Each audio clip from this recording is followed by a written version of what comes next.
Признаюсь, тяга к путешествиям во мне живет с самого детства.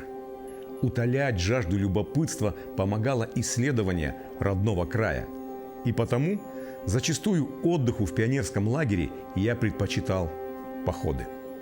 Поношенный отцовский рюкзак за плечами, верный пес и команда единомышленников. Вот, пожалуй, все, что было нужно. Помню свой самый первый сплав самостоятельный в 14 лет по реке Чульман. Для полноты приключений мы с моим одноклассником соорудили плот из автомобильных камер. Это было незабываемо. Меня зовут Сергей Козюра, и я приветствую вас на проекте «Испытано на себе».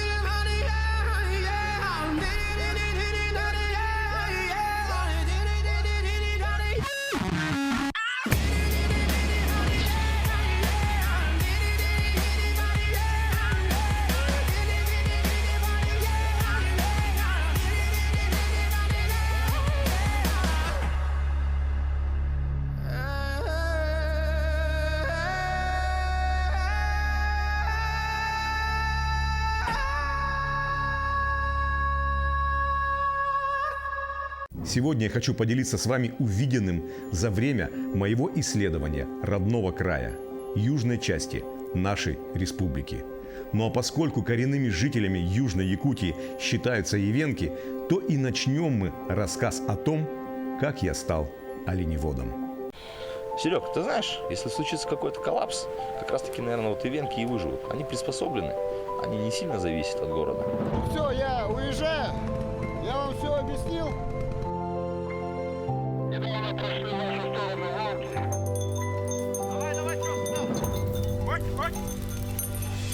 Что ты знаешь о волках?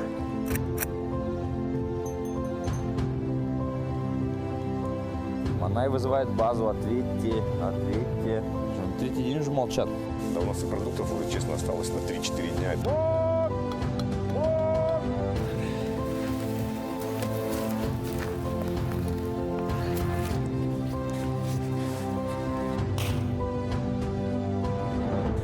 Если через перевал пройти, вот, который немножко выше находится, можно выйти сразу на федералку. Помимо промышленного размаха, наш регион известен еще и тем, что на его территории находится Иенгринский и Венкийский национальный наследник, куда, собственно говоря, мы сегодня и отправимся. И попытаемся на себе испытать все тонкости и нюансы профессии оленевода. А помогать в этом мне будет мой друг по приключениям Дима Болотков. Дима, привет!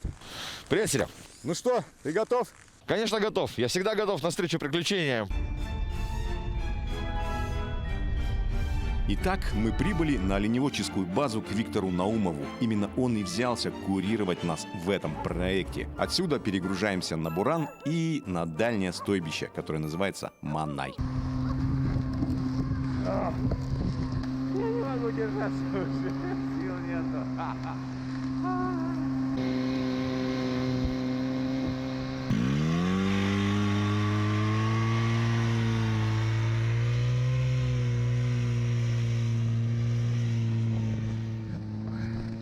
Ваши впечатления?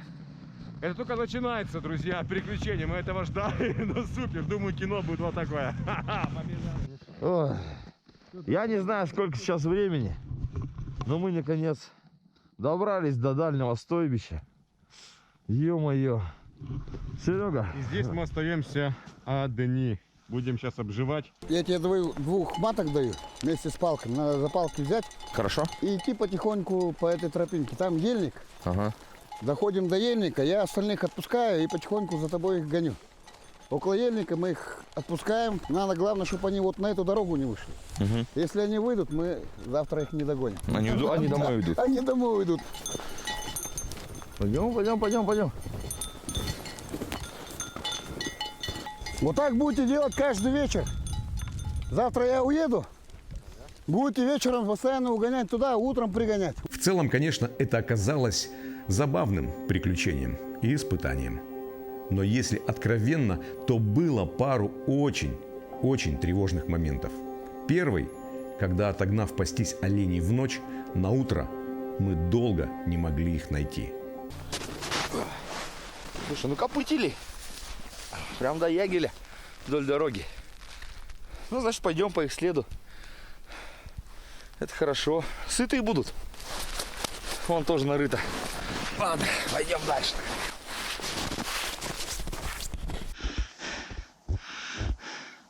И где наши олени?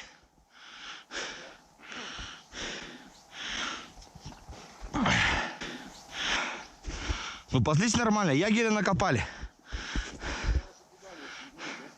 Ну да, главное, чтобы... Ну, туда много следов пока не видно. Пойдем дальше искать. А что, если стадо ушло туда, на кордон, за 20 километров? Лыжи вперед, да?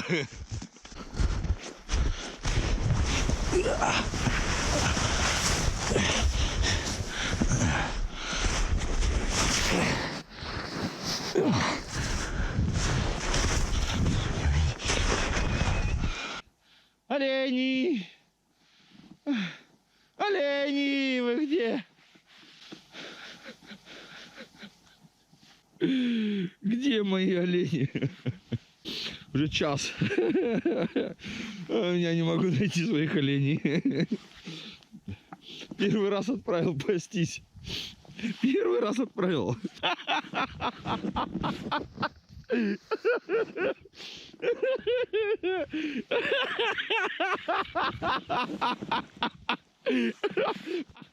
Витек, приедет! Где стадо? Нету стада. Вот не смешно, так не смешно.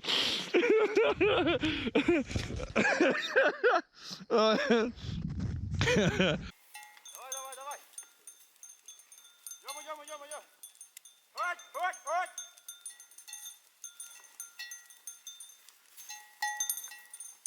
Ой. А второй, более глобальный. Дело в том, что съемки пришлись на время объявления первого локдауна, связанного с коронавирусной инфекцией. Находясь в тайге, отрезанными от цивилизации, было тревожно от незнания того, что происходит в мире. К концу недели мы ждали гостей с базы. Должен был приехать Виктор с супругой, оценить нашу работу и принять обратно сытых, здоровых оленей. Но рация почему-то молчала. Молчала весь этот день. Следующий и последующий. Манай вызывает базу. Манай вызывает базу. Манай вызывает базу. Ответьте. Манай вызывает базу. Манай вызывает базу. Манай вызывает базу. Ответьте.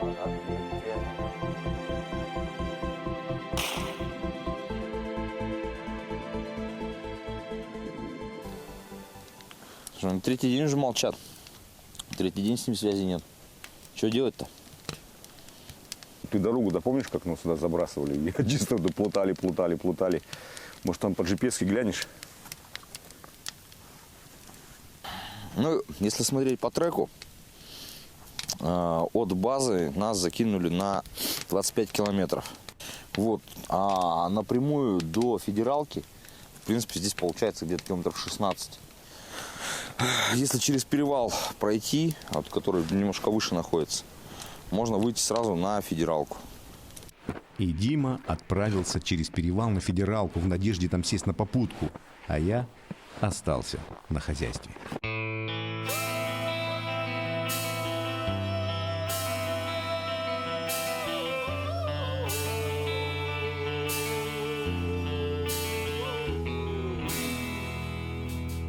Если долго по дорожке, если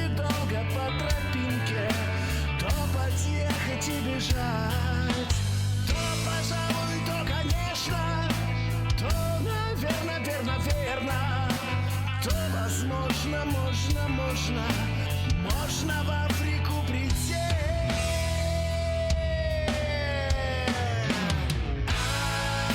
В Африке реки вот такой ширины. В Африке горы вот такой вышины. Крокодилы, бегемоты, обезьяны, кашалоты и зеленый попугай. И зеленый попугай.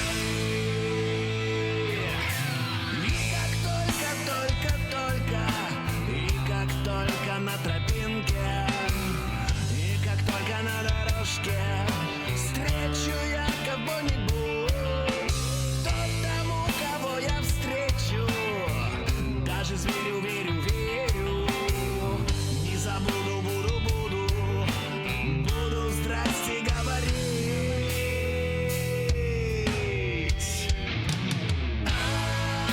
Здравствуйте, реки вот такой ширины. Здравствуйте, горы вот такой вышины. Крокодилы, бегемоты, обезьяны, кашалоты и зеленый попугай.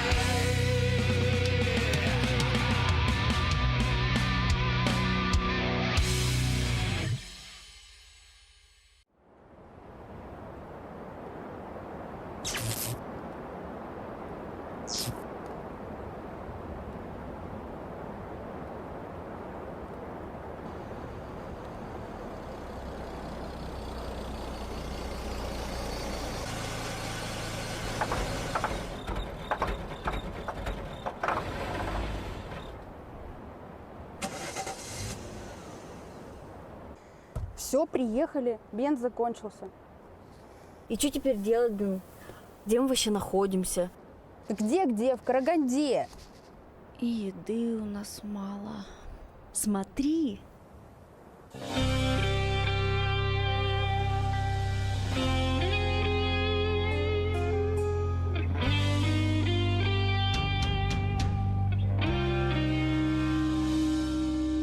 Я не всех выучил еще по именам, но есть молодой бычок Домино. Он очень наглый, такой смелый, прям красивый. Вот, безусловно, это, наверное, вот мой один из любимчиков. Потом мне понравилась олениха. Сейчас у нее имя такое интересное. Ля Ридо. Вот у нее очень красивая белая мордочка. И она спокойная такая, тоже непугливая. Ну и, конечно, ключевой, самый главный олень из всего стада, наверное, это малыш. Это сильный, большой олень с большими рогами. Он у нас ведущий. То есть, когда мы делаем упряжь, он всегда первый, он ведет всех остальных. На юго-востоке Якутии, у отрогов Станового хребта, находится озеро Тока. Путешествие в те места я считаю одним из лучших и познавательных приключений. Некая синергия увиденной красоты природы, испытание выносливости и прикосновение к истории. Заслуженное первое место на Московском кинофестивале. Начало этой цепочки событий, приведших меня сюда, на Становой хребет, начались еще прошлой зимой. С того, что наш друг Дима Болотков поделился книгой Григория Федосеева, писателя-геодезиста, который так точно и поэтично описал эти суровые, труднодоступные, но по-своему прекрасные места. Отсюда, собственно, и началась эта история. Я забрался в палатку. В печке глухо потрескивают дрова, освещая все вокруг приятным полусветом. Никто не спит, но все молчат. «Что это у нас так тихо?» – спросил я, недоумевая. Василий Николаевич подал знак мне садиться. Улукиткан сказку обещал рассказать про богатыря и почему ивенки стали кочевать. «До начала, — говорит, — потерял, не может вспомнить», — пояснил он шепотом, кивнув головой в дальний угол. Старик сидел в своей привычной позе с поджатыми под себя ногами, низко опустив голову. Я снял верхнюю одежду и, усевшись возле печки, приготовился слушать.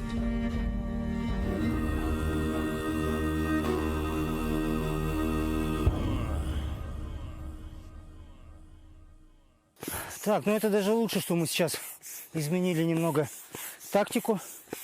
Как раз успеем и памятник поставить. Тоже я очень хотел побывать на этой высоте. И в то же время поучаствуем... О, трубка нашлась. Здорово.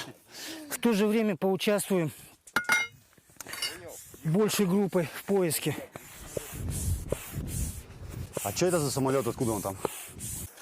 Ну, там два варианта. Либо это Дуглас А-20, либо Аэрокобра. Аэрокобра, вот больше вариантов, что он в реке, про него слышал. А вот Дуглас А-20, он может быть в болоте. Но есть еще множество вариантов, что это Ан-2, там где было. Их два, что ли, было там.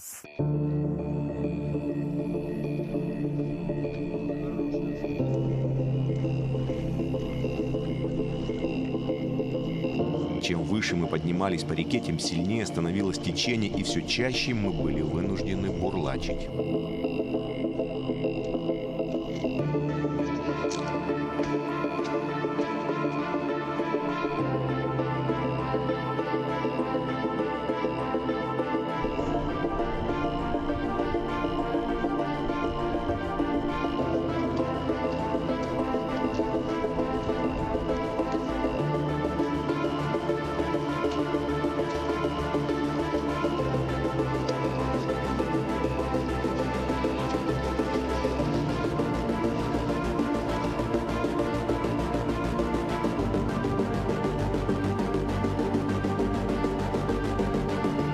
По берегам стали появляться свежие медвежьи следы, что, признаюсь честно, вселяло некое беспокойство, особенно, когда уставшие мы были вынуждены остановиться на незапланированный ночлег. К концу второго дня мы вошли в озеро Малая Тока. Необходимо было отдохнуть перед штурмом и молиться на погоду.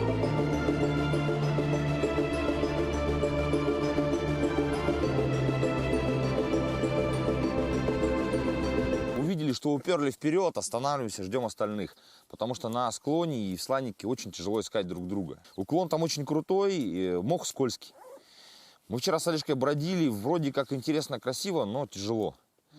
Да, в мох проваливаешься. Я проваливался вчера несколько раз выше колена, прям в пустоту. Идешь, наступаешь и уходишь туда. Поэтому лучше идти медленнее, но аккуратно, чтобы ноги себе не переломать. И вот настал день штурма. И тут без всякого бахвальства, друзья, просто хочется, чтобы вы максимально прочувствовали, где и как пробирались когда-то Федосеев с Лукитканом. А сегодня это делаем мы.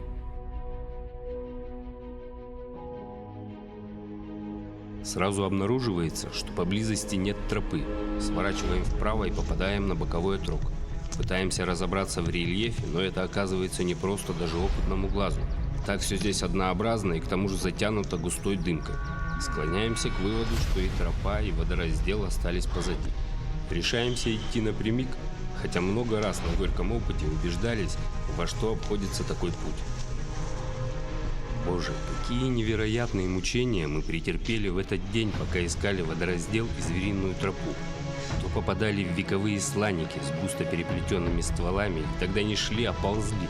То путь нам преграждала топкая высокогорная тундра или отвесные скалы, обход которых отнимал у нас много сил. А ключи, цирк, комары. Словом, в этот день мы поняли, где находимся и что такое становой. Но в этих трудностях, в этом непосредственном контакте с дикой природой, несомненно, есть прелесть для исследователя. Ничего, что тело в синяках и лицо исцарапано. Это пройдет, забудется. А что пережито, что увидено, что в мыслях зародилось, останется надолго в памяти.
Ощущение великой радости, что ты достиг желанного, охватывает меня. Становой и на этот раз поразил всех нас своей дикостью. С первого взгляда кажется, будто ты ничего более грандиозного и не видел. Пожалуй, только большой поэт, стоя здесь, на орлиной высоте, нашел бы нужные слова и краски, чтобы изобразить увиденное. В полдень мы добрались до вершины утеса, на котором и было решено установить памятник, и сразу приступили к его сборке.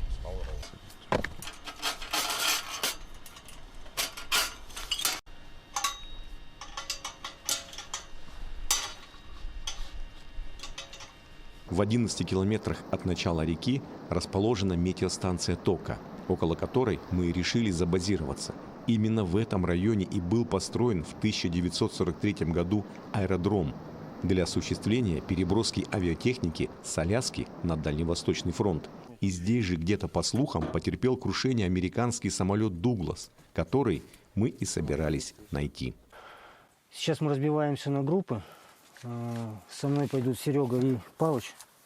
Это первая группа. Мы идем смотреть фюзеляжи, остатки фюзеляжа. А вторая группа Дима, Леха и Валера. Вы идете вот здесь, вот, короче, вот сюда, вот аэродром. Вот он. Первые найденные обломки фюзеляжа были нами досконально осмотрены. Угу. Примерно 16, примерно 16-15 сантиметров в диаметре. Но это оказались останки советского самолета Ан-2, совершившим аварийную посадку в 1980 году, проводя здесь геологоразведку. Но нам важна была хоть какая-то малая деталь, указывающая на Дуглас. И мы продолжили поиски. Надежда забрезжила, когда, спустившись вниз по течению, мы обнаружили еще один обломок, торчавший из земли у самой кромки воды.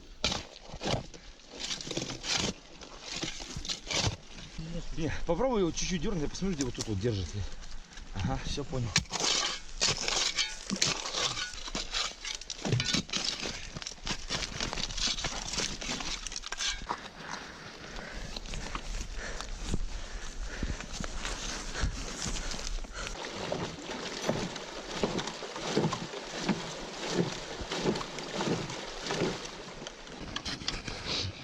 На 10 большой, на 8 маленький.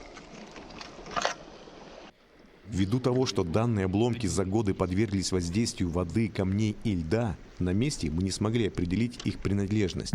Было решено взять фрагмент с собой, чтобы уже по прибытию в Нерюнгри передать его в музей, а там уже специалисты определят его происхождение.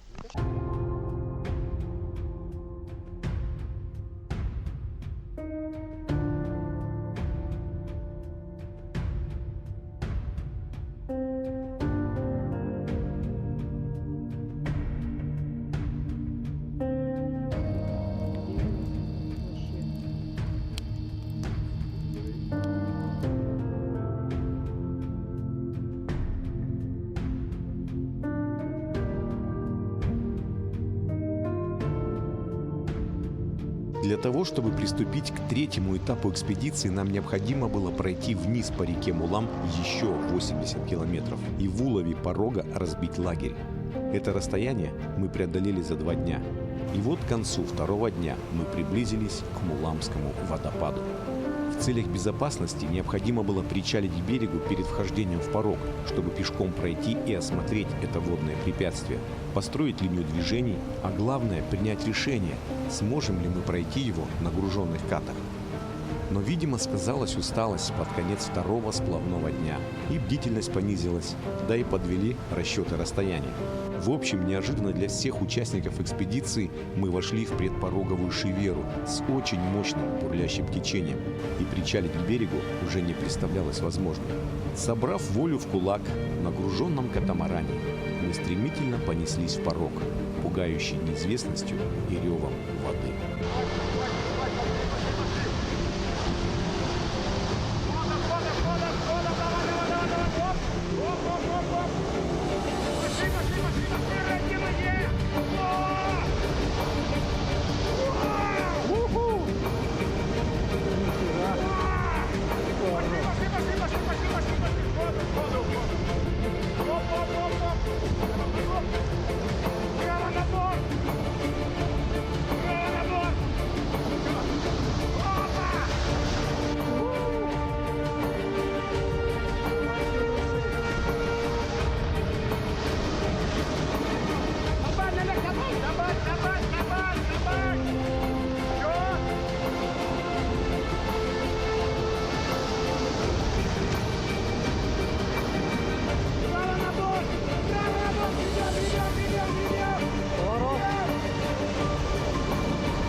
Скажу честно, это было экстремально. Адреналин зашкаливал. Но я получил именно то, чего хотел, строя этот маршрут. На следующий день уже на пустых катамаранах мы прошли этот Муламский водопад 7 раз. Каждый раз совершая заносы. Что касается выносливости и на что способен человек, когда не остается ничего другого, как только идти вперед, я в полном объеме познал годом ранее, когда с группой единомышленников мы отправились в экспедицию «Шепот Алдана». До сих пор я считаю, что это было самое трудоемкое и сложное приключение. В ходе этой экспедиции мы исследовали озера верховья реки Унгра, Унгринский водопад, кряж Зверева и реку Алдан, берега которого хранят тайны древних людей.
Кстати, о тайнах.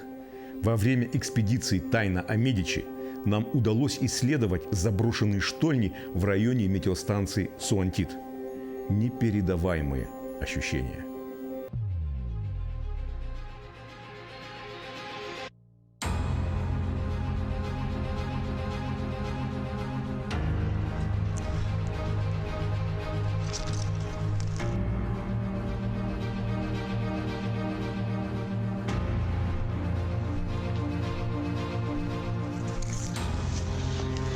А есть даты? Есть даты там. Внизу. Петухов. Внизу слева, да. 78 год. Вот этот проект, мы тоже выработан 16-24. 28 января. 78 года, 8 часов. Нам удалось совершить экскурсию по горным выработкам, общая протяженность которых составляет несколько десятков километров и несколько ярусов.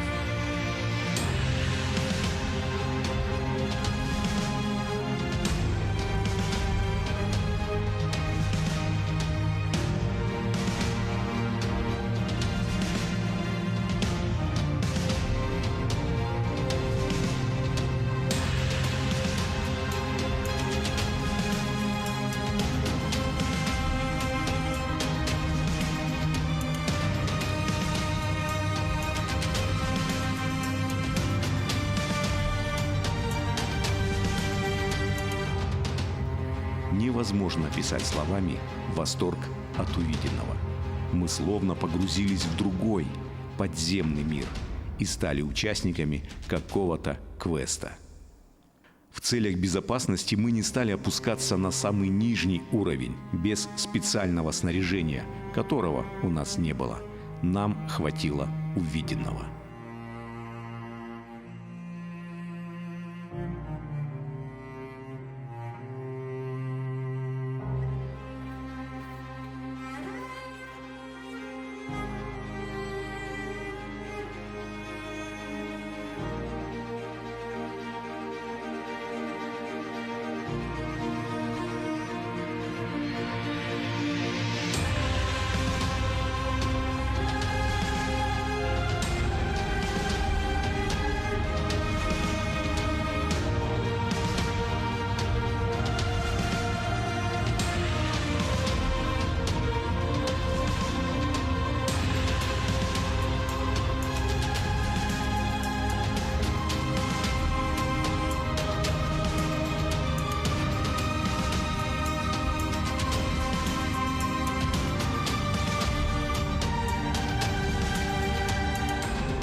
Далее наш путь лежал к Останцам.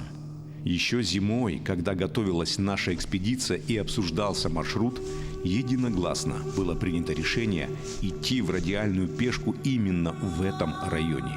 В 5 километрах от береговой линии по спутниковым снимкам были видны Останцы, которые мы хотели исследовать. Вот уже несколько лет нам не дает покоя легенда о бутылочной скале.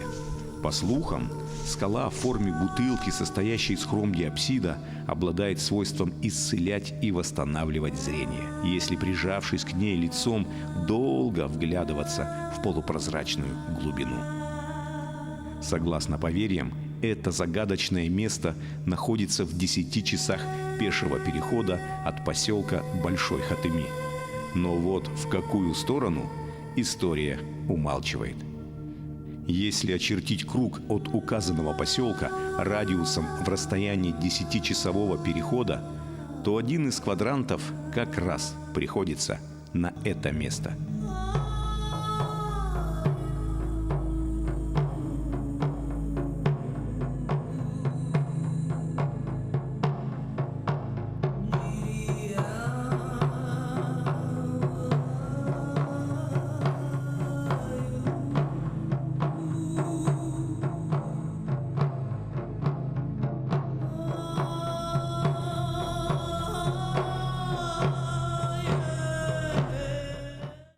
Летом 2021 года я предпринимаю вторую попытку отыскать мифическую скалу. За помощью я обратился к знакомым эвенкам, которые стали проводниками, а также к своей коллеге из Якутска. Бутылочная скала. Миф или реальность? Я попробую разобраться. Возможное местонахождение Останцы Западного Янга. Там видел скалу. Олени прямо внизу скалы заходили.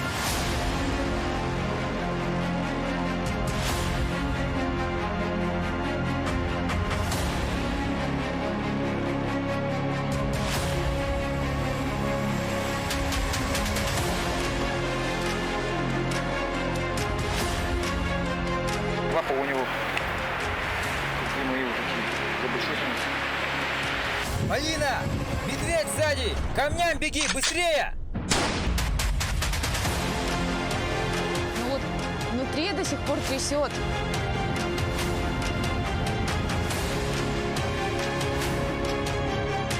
Значит так, ничего не бойся. Все команды четко выполняем.